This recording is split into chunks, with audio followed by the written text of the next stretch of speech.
Yo, this Real Talk E. Welcome to the locker room where we talk nothing but basketball. If you want to be part of the locker room, you obviously have to be part of the team. In order for you to be part of the team, you have to subscribe and share the video to not only be part of the team in the locker room, but to also be a part of our daily basketball conversations so that you don't miss nights of basketball like this. Now, yesterday, there was two amazing games going on. Honestly, I feel like these were the two best games of the playoffs so far. We had the Sixers go up against the Celtics, and oh my God, what a game this was. First of all, first half, we come out, and the Sixers are just balling. They're clicking on all cylinders. Their offense is way quicker. They were still terrible at threes, but their offense was way quicker. They were getting to the offensive sets way quicker. Their offense looked a lot more smoother. They looked so much better. They were able to score. They were able to be dominant. I mean, we get to the second quarter, and James Harden puts up 13 of his 21 points. Joel Embiid ends the half with 19 points and 11 rebounds. Already had a double-double. That's insane, bro. Tyrese Maxey was not that bad yesterday. Tobias Harris was not that bad yesterday. They were all decent, bro. Everybody was doing their part. Everybody was doing them. And they held Jason Tatum to 0 for 8 shooting in the first half. I believe he was actually 1 for 10 in the first half. Please don't quote me, but he missed a lot in the first half. He did not make shots. The rest of the team tried to keep them in the game. Eventually, the Sixers went up by 19 or 20 points. They were balling yesterday. And the third quarter comes, and the Celtics try to make a push. And they keep trying to make push. And every time they try to make a push, the Sixers had a response. Every time the Celtics are creeping up, the Sixers had a response. They always had a way to score. They always had a way to come back. They always had a way to punch back. They never just sat there and allowed the Celtics to do what they wanted to do, or to come back and take the lead or do anything. They were literally on defense crazy and then started scoring. And on the other end, we had Jaylen Brown, Marcus Smart, Derek White, Malcolm Brogdon. They came out. They really held it down with the scoring until the second half when Jason Tatum started getting it going, and they were trying to ball out. They were trying to make a push, but the Sixers defense was so good yesterday, and their offense was even better, that the Celtics could not respond until the fourth quarter. Now this is when the Sixers defense started to take a lot of, defensive collapse. The offense became a lot more like game 2 and game 3, and I was afraid that they're going to lose. And honestly, bro, I've seen the Celtics come back from being down 15 points, 20 points in the fourth quarter before, especially in last year's playoffs. So I'm thinking the Celtics, they have a chance to do it again. And long and behold, what did they do in the fourth quarter? They came back, tied the game, even took the lead when there was less than a minute left. They had a 5-point lead. And then Tobias Harris goes up for the shot, misses. PJ Tucker gets the rebound, put back, makes it, and goes to the free throw line. He gets fouled and won. Now it's a 2-point game. James Harden with the clutchest shot of the game. Hits that shot, and now is up to the Celtics to score. They have to hit the game winner. They have to draw up a play and try to make the shot. And Joe Mazzulla does not call timeout. Now, cool, right? Fine. It's 15 seconds left. He doesn't want to call timeout. That's fine. That's his decision as a coach. He might want the Celtics to, just go down and take advantage of the defense not being set. And it's fine. All that stuff is cool. They miss the shot. I think Marcus Smart take it, and then they missed. We have an overtime in the first game of the night. I was like, what a blessing. What a blessing right now. We go to overtime, and Jaylen Brown does not take a single shot. And the Celtics pretty much lose it right here. I believe they were down, and then they came back. They were up by 2. Might have been 1, honestly. I genuinely do not remember if it was 1 or 2 points they were up by. But it had to be 2 because James Harden. I thought, just like everybody else, that first shot to tie the game was the clutchest shot of the game.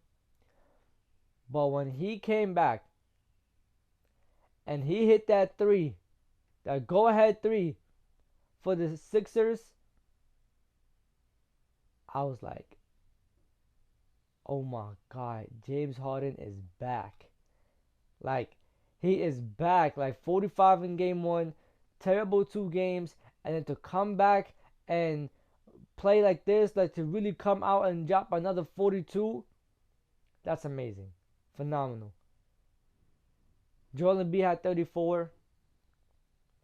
And not only that, Joel Embiid was, this is the thing I like about Joel too, right?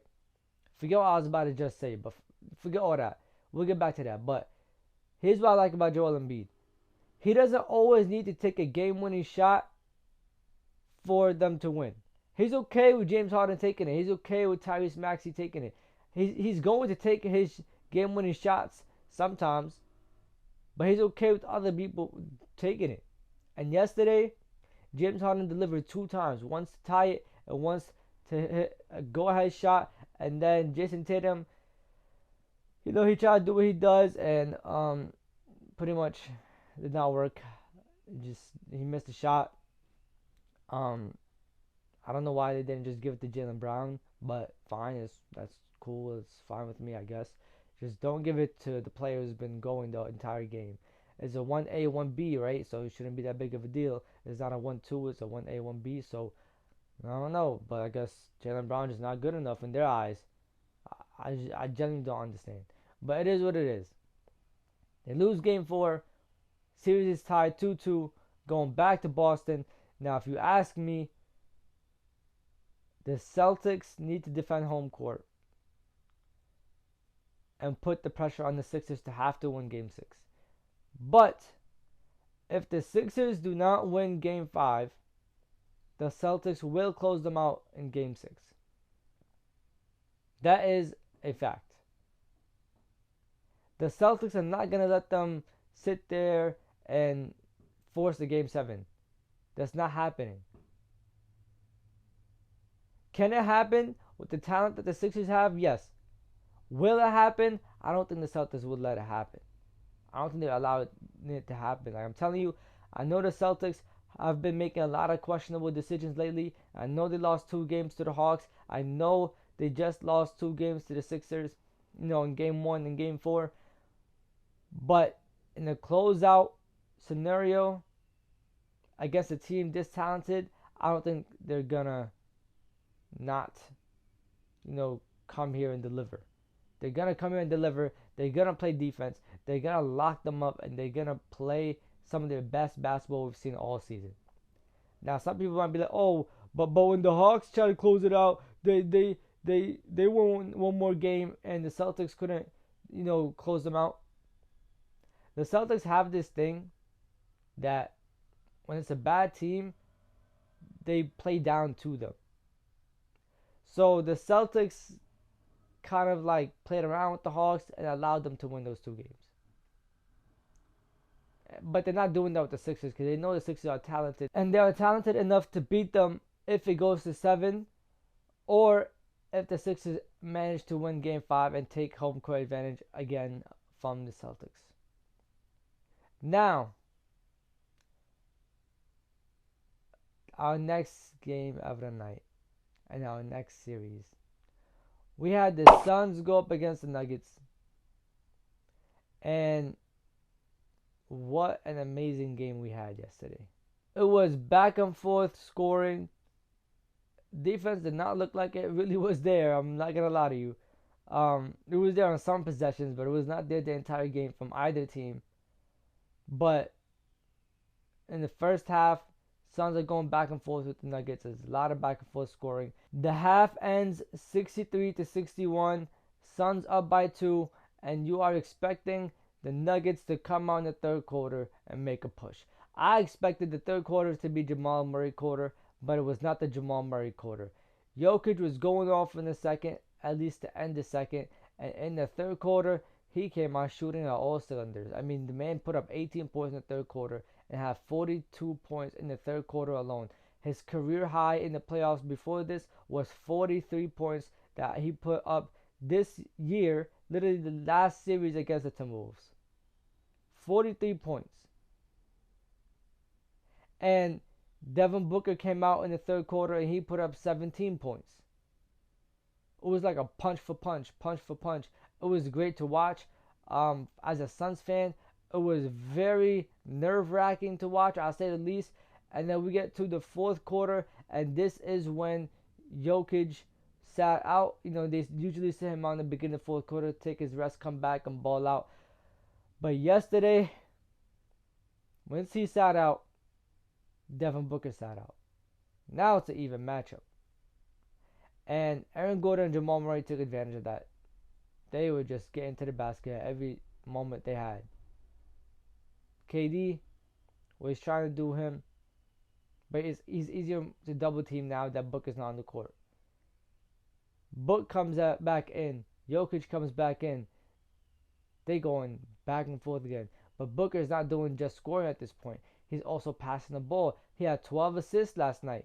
I believe he had 9 assists the last game. Jokic ends the game with 53 points. Career night. Historical night.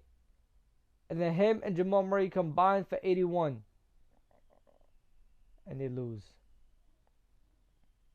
Man, you don't understand what was going through my mind during this game. I was like, if Jokic comes out in the fourth quarter and he puts up another 17-point quarter or 15-point quarter and he has another 60-point game, it's over, bro. The Suns going to go down 3-1 and the Nuggets for sure got the series locked. But that's not what happened. And when it mattered the most, when the Suns needed some type of scoring other than Devin Booker and Kevin Durant, Landry Shamet, who first of all, I apologize, and a sincere sorry from me goes out to Landry Shamet. I believe in my last video and a couple other videos, I have said, why is he even playing? He's not good enough. He'll make a couple shots here and there, and then he doesn't make shots for the next 10 games. And I apologize. Because yesterday, he came out, hit, I believe it was 4 or 5 threes or 3 or 4 threes in the fourth quarter when the Suns needed it the most. He's the reason why the Suns were able to have a comfortable lead for a while, and they were able to basically nurse that lead into a win. I think he pushed it to like 10 or 13 point lead. And the Nuggets, obviously, they're going to fight back. They always fight back. They're, a really good team and well-experienced team. But that lead and those threes that he was hitting, those timely shots, timely buckets, was so monumental. And they meant a lot yesterday. Because they were not trying to have Booker or Kevin Durant score at all. They said anybody but you two. And anybody delivered. Everybody delivered. Jock Landale, I love the way he's been playing. Defensively, the energy, the offensive rebounds, the defensive rebounds, just being a pest, on the boards and, trying to guard Jokic, trying to, keep his feet and stay on Jokic. Amazing, man. I honestly, he's been playing way better in the playoffs than he was in the regular season. Cameron Payne is not that great, but I like the fact that he's pushing the ball. We're playing a lot more faster. Hopefully when Chris Paul comes back, if he comes back, the Suns do not go back to playing slow. I mean, that's gonna hurt us every single time, buddy. We need to speed up. We need to run. It gives us, opportunity. I mean, yesterday, Suns defense was not all the way there, but when they made a shot, they made a shot. The thing that pissed me off the most was every time the Suns went up by 2 or 3 points, we come back down the court and the Suns foul the Nuggets, send them to the free throw line. Like, just defend without fouling, go back down, hit another bucket. And now you're up by 5. Now you're up by 6, 7, 8, 9, 10, whatever. But no, every time they hit a 3, they have to come back and give Jokic an and 1. Every time they get a 2, they have to come back and foul Jamal Murray, Bruce Brown, or Aaron Gordon. Like, just play defense, show your hands, stop fouling. And if you're going to foul Jokic when he's going up for the shot, he's going up to the basket, then foul him like you mean it. Don't allow him an and 1. Make him earn them at the free throw line. They already hitting a 3 and then giving up an and 1 to Nikola Jokic, who's a great free throw shooter, especially for a center. It was blowing minds yesterday. The night prior, we had the Knicks go up against the Heat. I'm not going to say too much about this game because obviously, that took too long. But the Knicks pretty much started off the game terrible. They ended the game terrible. The 3 guys, the first half, Randall, Brunson, and RJ Barrett, they went 2 for 7 shooting, and I believe the other one went 2 for 8. So not great performances from all of them. And if the Knicks want to win, they need some of the greatest performances from all 3 of them combined. They need all 3 of them to deliver. Emmanuel quickly tried to do his thing off the bench. Bam Adebayo was always stepping on people's ankles, breaking people's feet. Like, I don't understand what the hell is going on with him. But he was all over the place, and he just tried to play hard. Unfortunately, just kept landing in the wrong, places. Things happen. It's a contact sport, man. It just sucks, but it is what it is. Jimmy Butler tweaked his ankle again. He re-injured it, but he came back in the fourth quarter and closed the game. He just ended it in, some Jimmy type of behavior. It is what it is. Fourth quarter Jimmy, clutch Jimmy. It just playoff Jimmy. It's just what it is. Next game of that night before yesterday, the Lakers go up against the Warriors. And is the Warriors era done? Is it over? Have the Lakers exposed them? Can the Lakers beat them? Do the Lakers have what it takes to beat the Warriors? Can they, defeat this team even if it goes to 6 or 7? Can they beat them in 5? Not happening, obviously. But can they? They're up 2-1 right now. Game 3 is tonight. Can Anthony Davis come out and show up for one more night? First time in the back-to-back, have not back-to-back games, but what I'm saying, like, he had one game where he shows up, one game that he plays terrible, and third game he shows up, fourth game plays terrible. Can he show up and perform in game 3 and game 4? That's my question. And if he can, shout out to the Lakers, because if they win game 4, then they win game 5. They're gonna close it out. And I'm telling you right now, bro, the Lakers need to win game 4 by any means possible. Because if it's 2-2 and they go back to Golden State, they're not winning that game.